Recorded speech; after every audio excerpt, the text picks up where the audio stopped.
of had was deciding, does this kind of still work for the personal life? It wasn't just myself to consider, it's my wife as well, and it kind of didn't suit us at that time.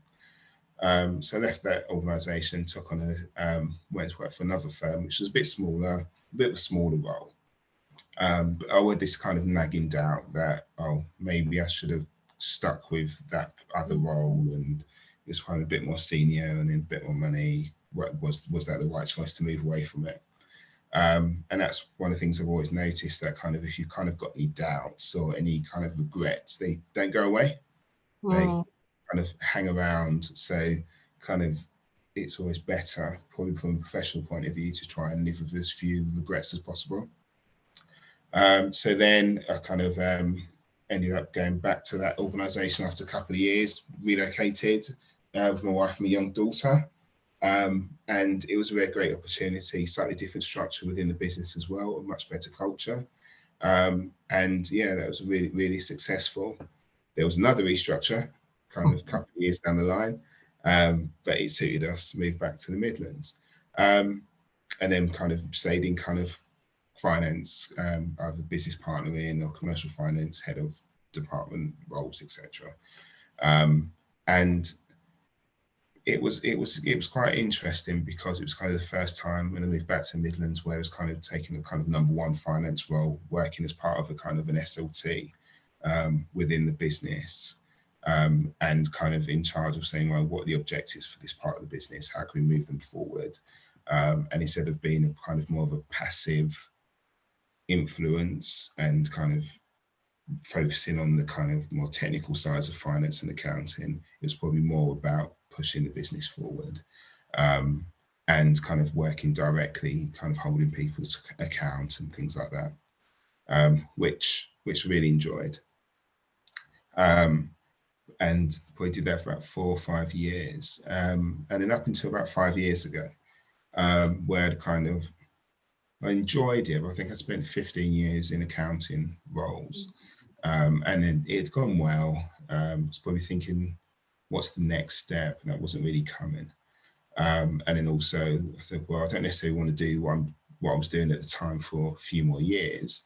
And if I'm quite happy to go back to it one day, but I'd like to do something different.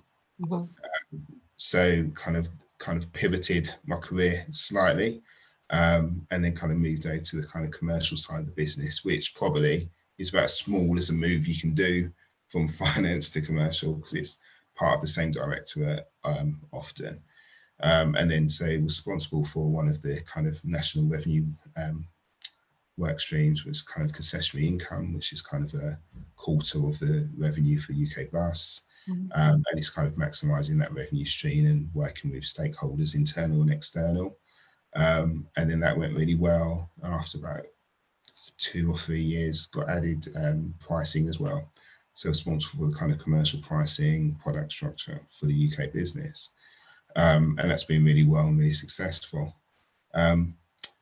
And that kind of takes us up to today. But I'd say a couple of years ago, kind of got involved in the kind of EDI elements at Arriva as well, and took part in the kind of UK Bus EDI Council, which was kind of set up after the kind of merger with George Floyd in 2020. And it was quite interesting, because I'd always been acutely aware that at any kind of level of seniority at most of the business that I worked at, there wasn't kind of hardly anybody of my background.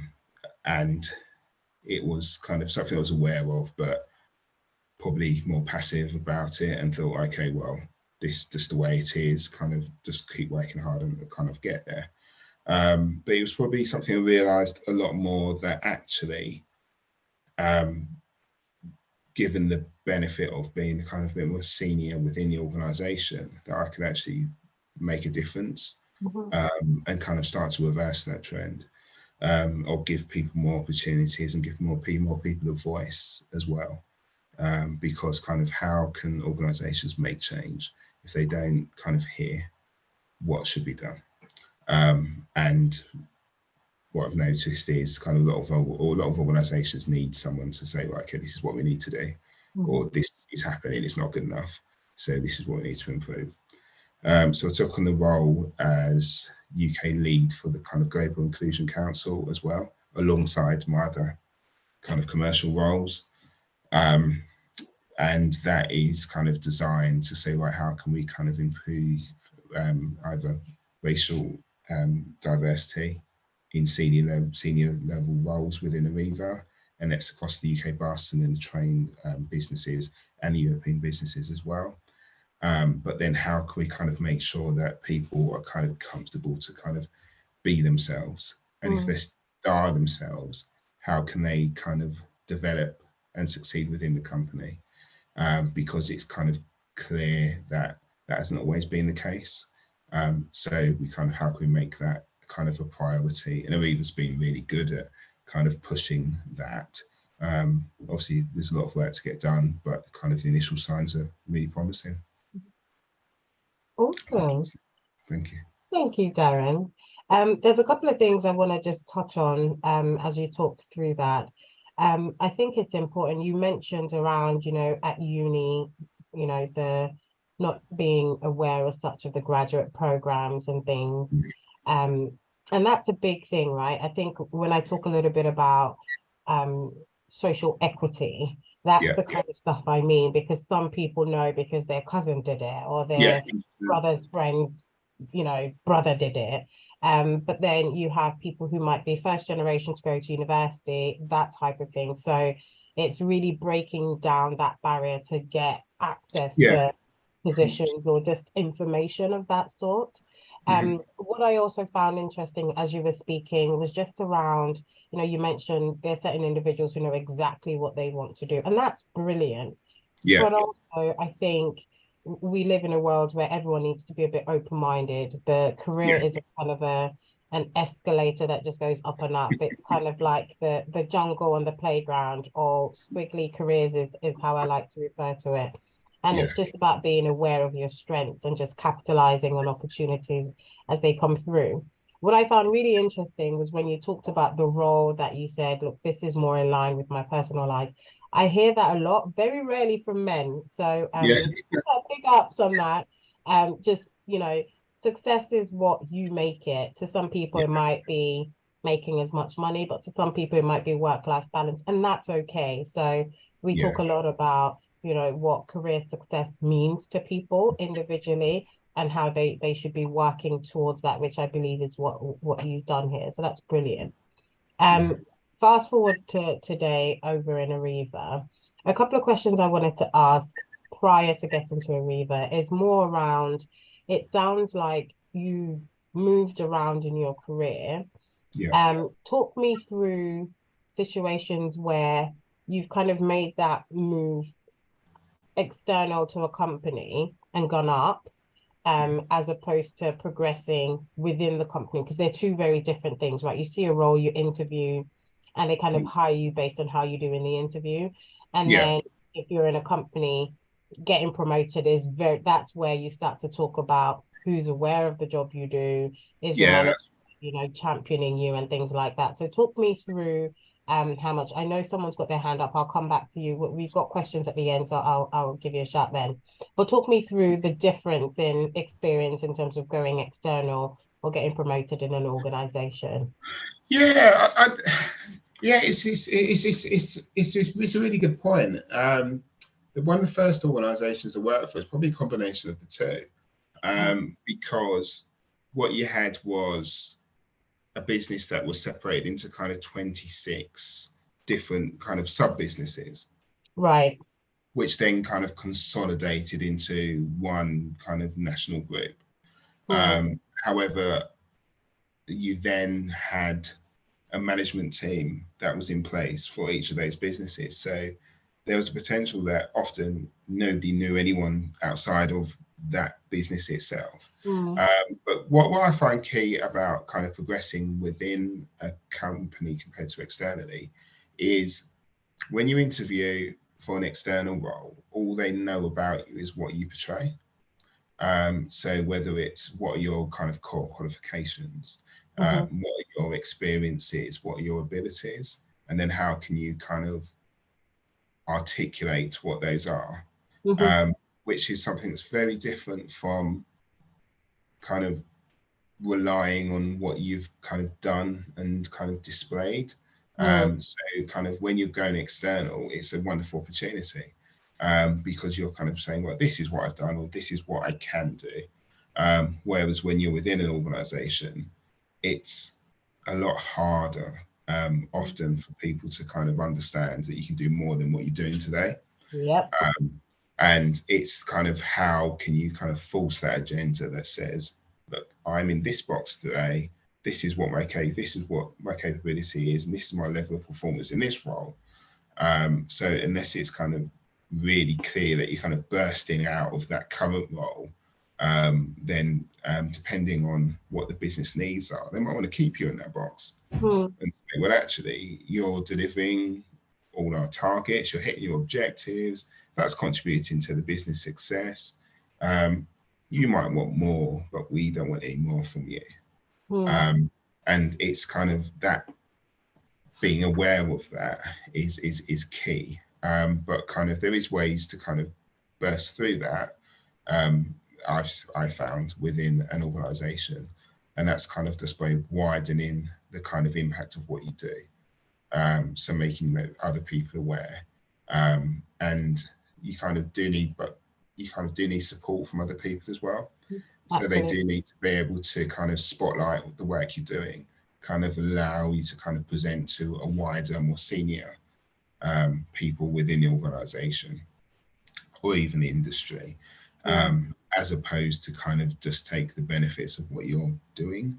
So I find that kind of essential. But yeah, it's a lot difficult. And what I've noticed as well is that a lot of people from a diverse background, sometimes I find it a lot easier to progress outside of your company than it is your own company.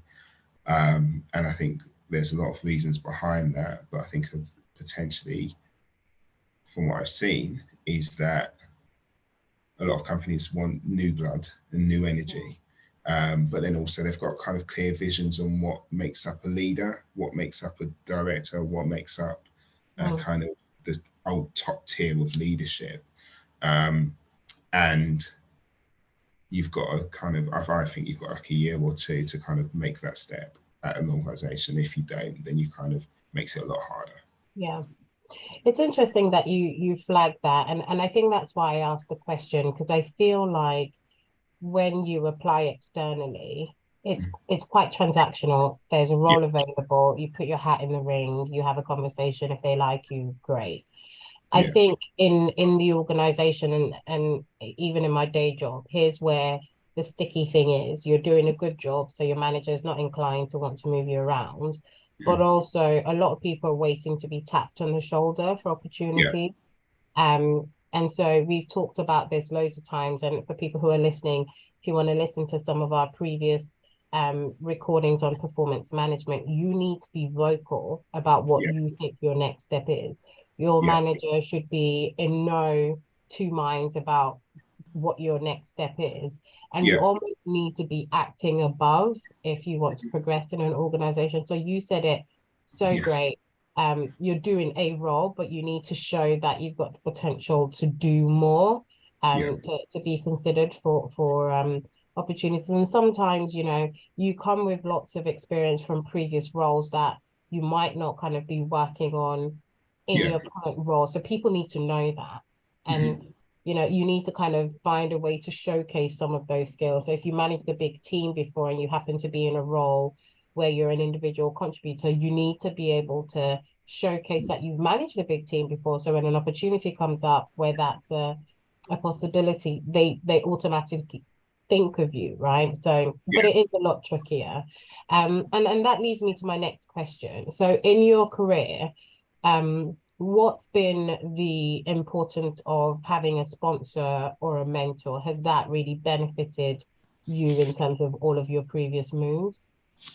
Yeah, I would do. I'd say it has, but probably not necessarily in the kind of classic sponsor that's kind of external to your line manager. So I think there's been a few occasions in my career where I've had a kind of dedicated kind of mentor or kind of sponsor. And yeah, it's that, and I think it's a really, really useful thing. And it's probably another thing that if I was to look back on my career, would I have benefited from kind of that more? I say, yeah, 100%, definitely. But it's, I think you just said kind of waiting to be tapped on the shoulder. So it's like kind of say, well, do you need a mentor? Are you after a sponsor? Okay, well, if no one kind of offers or you're not told to go and get one, then you don't go and do it. Whereas I've seen later on in my career, I've mentored and mentoring people at the moment. And it's kind of that mentor relationship of saying kind of holding you to account or making you think about things outside of just have you delivered on your business objectives? Have you delivered for the business? And it's like, okay, so you're delivering for the business in the role, that's good. But what are you doing for your career development? And that is a totally different thing. So I've had that. So I've had that in the past. But yeah, I've had loads of really good managers, loads of really good colleagues that I've worked with. And I even remember one of the first meetings I ever went to when I was at Network Rail. There was a guy who was a contractor, but he was kind of taken, I think he was the kind of finance director for that area.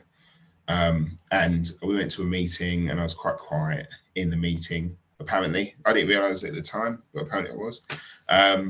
And he said, kind of at the end of the meeting, he went, how did you feel that meeting went? And I was like, oh, it went really well. We kind of got everything the business needed to discuss.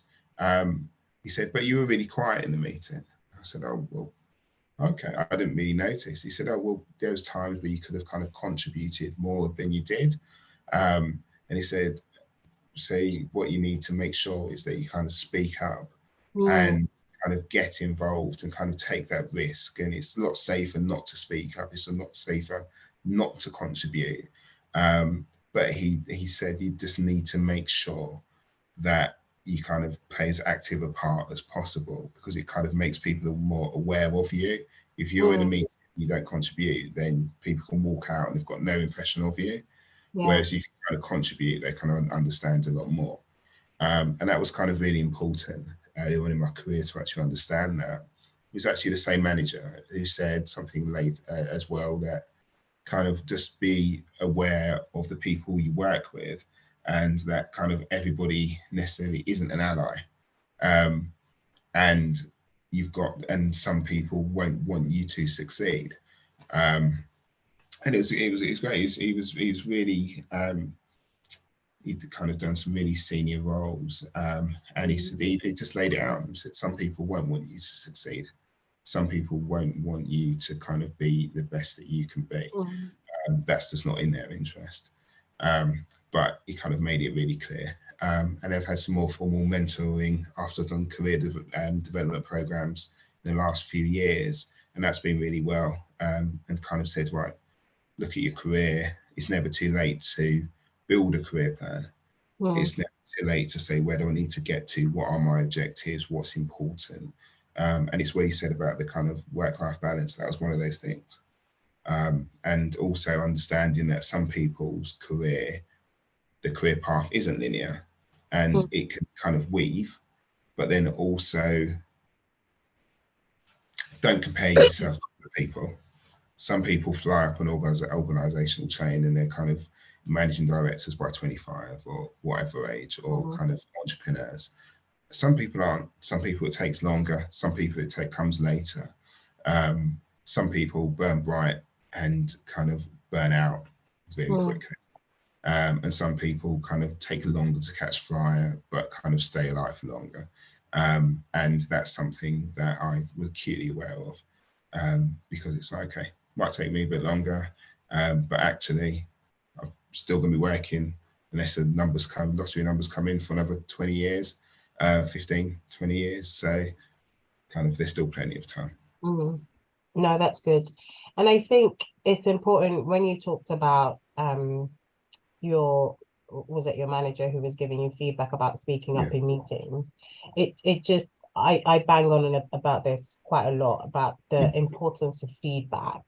And I think that person did you a huge favor Good, sharing good. that with you, Mm, because the outcome doesn't change in terms of the outcome mm, of the meeting, but by mm. you speaking up, what changes is people's impression of Yeah, you. yeah, So I think that's the power of having mentors and sponsors. And to your point, you know, your sponsor could be your manager. I think sometimes make or break is your manager out mm, there kind of fighting the good fight for you. So that's really important. yeah. Talk to me. You've already started to share kind of some of the nuggets that you've come across in your career. So two questions I've got. Talk to me about, you know, what you would tell yourself, you know, 20 odd years ago as you kicked off, you know, your top three nuggets of how to succeed in your career.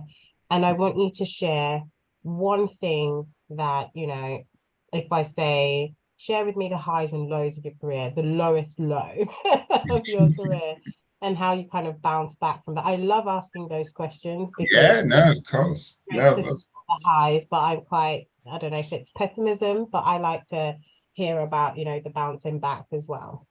yeah, sure. Um, yeah, so I'll take the first thing is to probably make your abilities and successes clear to other people. Mm, There's no benefit in being modest. It's naturally, if you're naturally understated, I'm quite understated myself mm, in many ways, not every way. But there's no benefit in kind of doing wonderful things and kind of being innovative and not nobody knowing about it. mhm, Um, and even if a select few people know about it, kind of what you'll see is that kind of people, it's like building that brand. And it's like, I'm somebody that delivers, I'm somebody that kind of is an innovator, I'm successful, I'm transformational. And how you need to project that, because the people that are kind of making those steps up the ladder, the people that are progressing, the people that are kind of demonstrating they've got additional capacity, those are the ones that are kind of making that step up. And so you need to be really clear that this is what I've got to offer, and this is the benefit to the company that the company will get from my progression. mm, Because otherwise, if it's only going to benefit you, then there's no incentive for the business. Well, if it's going to benefit the business as well, there's a massive incentive, because it's all about improving profits, stakeholder value, etc., etc. So it's like, okay, well, I can do this role and you'll get a benefit, but actually, if you promote me or give me more responsibility, you'll get even more benefit. And then the business benefits, you benefit, everyone's a winner. I'd say about focus on professional qualifications. If they're relevant and important in your chosen career, then you need to get them done. If they're not, or you don't want to do them, potentially think, do you want to do something else? Is there another path that you mm, need to follow? So one of my friends when I was younger decided that finance wasn't for him. So he set up his own recruitment firm. And that's doing really well, because actually, and that was a better choice, because he said, well, I can carry on being a okay accountant or a really kind of successful mm. kind of entrepreneur, recruitment consultant, something else. Yes. Sometimes you need to know, if you're doing something, it's not giving you the success you need, then just do something else that you will be successful at, Mhm, because it doesn't mean just where you are today, that's where you need to stay. And I'd also to say for people to kind of reach out to people in roles that they do aspire to, and if it's someone at the top of the tree, reach out to them, understand what kind of path that they did, what were the key kind of factors that contributed to their success. Because like I said, it's a wavy kind of career path. But if you speak to a few people, you start to understand what the similarities are. And that's the kind of key bit that I said that didn't do at the start of the career. Thought, well, quite like to be a banker that earns £20 million a year. Didn't really understand the path and how that is, how they got there. If I had done, then that probably would have influenced decisions I made from early on in my career. and kind of, yeah, you kind of build your career, and you are building a career. Otherwise, you're just doing jobs. If you're going to build a career that's going to hit an objective of success, then you need to understand, what do I need to do to get to that top level? And or if it's not the top, then actually, what does kind of good look like? And what am I going to be comfortable with? But yeah, speaking to people and say, okay, well, you're doing this role.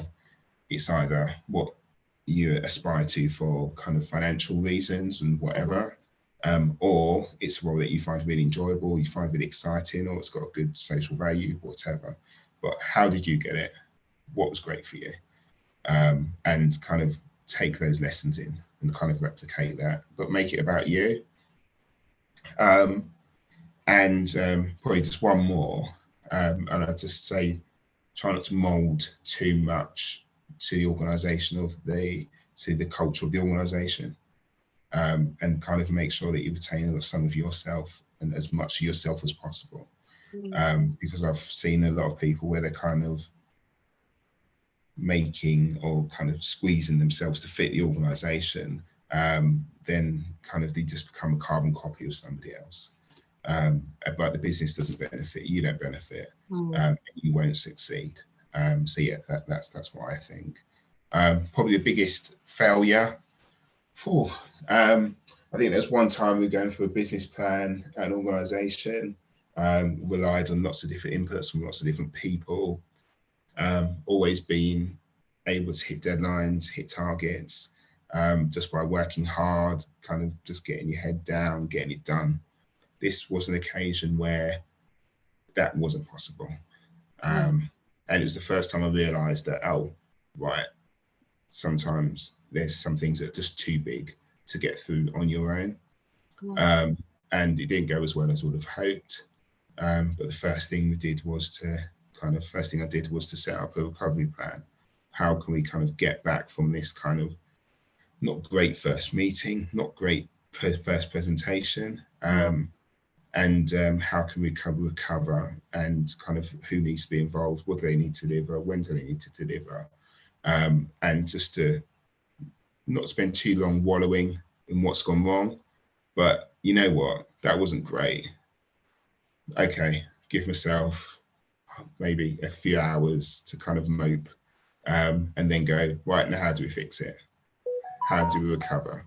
And we did that, kind of built a recovery plan, got everybody involved, and then we went for another meeting to go through the kind of business plan, and it was the best in the business, but literally the best in the business. I think there was 15, and the one that we presented was the best, and that was from literally worst to the best in one submission.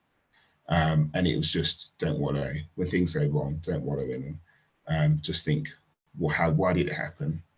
Make sure it doesn't happen again, and then how can you kind of improve from that? Absolutely. Do you think there's a little bit of a myth that people think really senior people don't make mistakes at all, and that when you make a mistake, it's almost like it's the end of the world because everyone's so perfect? Do you find that? Yeah, 100%. Oh, yeah, definitely. That's what I've definitely found. To become more senior, you kind of think everyone's got all the answers. Everyone's kind of seen this situation before. They've kind of just, there's a situation or an obstacle or a problem, or and it's well, what part of the book do I look in? Okay, go for that option. And actually, what happens is everyone turns around, looks at each other, and goes, "Christ, what next?" And then the only thing you can do is just build a path through it, and that's it. We do it all the time. There's always something new.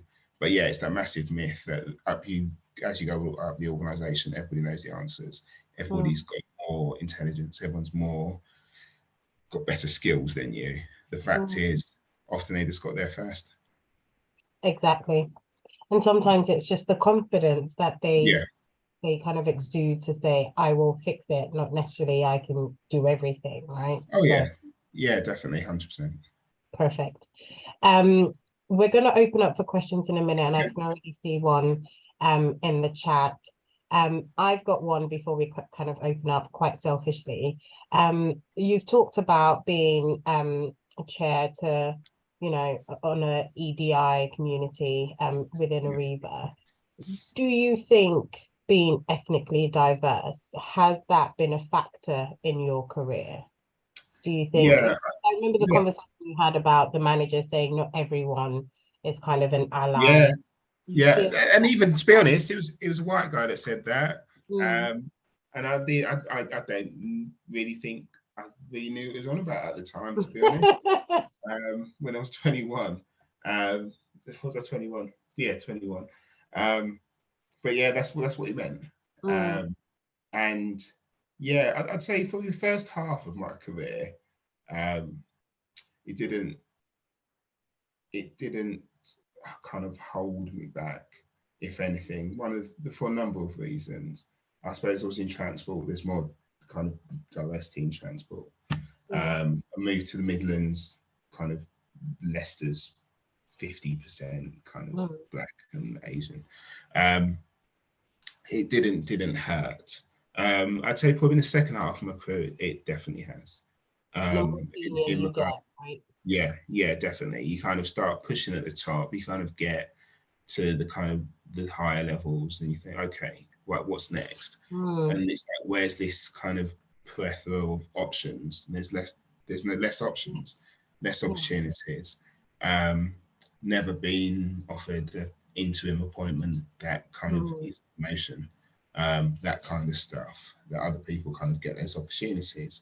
Um, and it's also looking around within the company, within the industry, that there's very few black directors in businesses that I've kind of worked with and for, and that is something that kind of has to change. mhm, But it won't change on itself, yeah. um, and won't change on its own. So it's kind of needs to be kind of spotlighted. So yeah, the kind of what's it called, the glass ceiling, Mm, is very real. But I think I said it before, kind of you just need to kind of take a hammer to it. mm, And it's a case of, so I need to smash it for myself. But obviously the businesses need to help. And like say that's what kind of Aviva's doing, by kind of partnering up with organizations like yourself, to kind of give people the skills and capabilities to kind of say, right, I'm ready for that next step. I'm ready to kind of take that mm, the leadership role. Um, but the business then needs to be in a place that's ready to accept those people, because they've always been there. So it's one thing, but then this is where people, and myself included, need to be kind of more direct and say, well, actually, I'm only going to wait for so long. And if that's not the case, then it's my career. I need to make those decisions. mhm. Great. Okay. I'll try not to be selfish and jump Okay. into questions in the chat. Um, Esther saying, what are the things you did, the key things that helped you succeed in your role and stand out? So it was consistent success. So I'd say all throughout my career, it was always worked really hard, and always kind of understood what is the defining factor behind their success. And it's to say, right, so whether it's kind of hitting deadlines, whether it's kind of saying, well, what is the kind of business benefit, to separate from just doing, to kind of adding value and making a benefit to the company, whether it's a profit target, revenue target, or kind of the way that you kind of working with stakeholders and challenging them to kind of be better. So yeah, Esther, I'd say it's just being aware and kind of making that impact. But then where you're making the impact, just being kind of open about it and kind of letting people know. Absolutely. And I was always really ambitious as well at the start of my career. I kind of always set a kind of deadline of kind of 2 years. Right, if it's not happening within 2 years, on to the next one. Yeah. And kind of, and just being right, okay, if I'm not making progress, or the organization's not getting what I need, then I want to progress. Yeah. And then just being really clear, and just having those conversations with people. And it's really interesting when you get an opportunity to have a kind of conversation with a senior stakeholder. Always take that opportunity, because you never know when it's going to pay off. So I remember one role, I remember having a few conversations with a 5-minute conversation with somebody when they came to visit the Midlands office. And then they, I think they said something along the lines of, "Well, keep my eye on you, and look forward to seeing you." I think they interviewed me for a role a year down the line, and then I got that role, and that was probably from setting the seed before that. Actually, there's this dude in Leicester that actually he's got this kind of small kind of area. It's not the biggest area of the company, but actually knows what he's talking about. So when the opportunity came to kind of be responsible for a quarter of the UK, then they already knew that I was capable. So always kind of have those conversations, get that kind of thought into people's mind, and kind of don't just sit in the background. Perfect. I was hoping you would say it, and you said it, because when you were talking about consistently delivering, I think I talk to a lot of people, especially ethnically diverse colleagues. They're very good at what they do. The step change is making sure people know about it. I think that's where we fall down, because, we're modest, we don't want to brag, but that's how people find out what you're capable of. Definitely, 100%. Absolutely. Awesome. Another question. Have you had a career setback that you later realized was an advantage? That's an interesting question. Yeah, there was a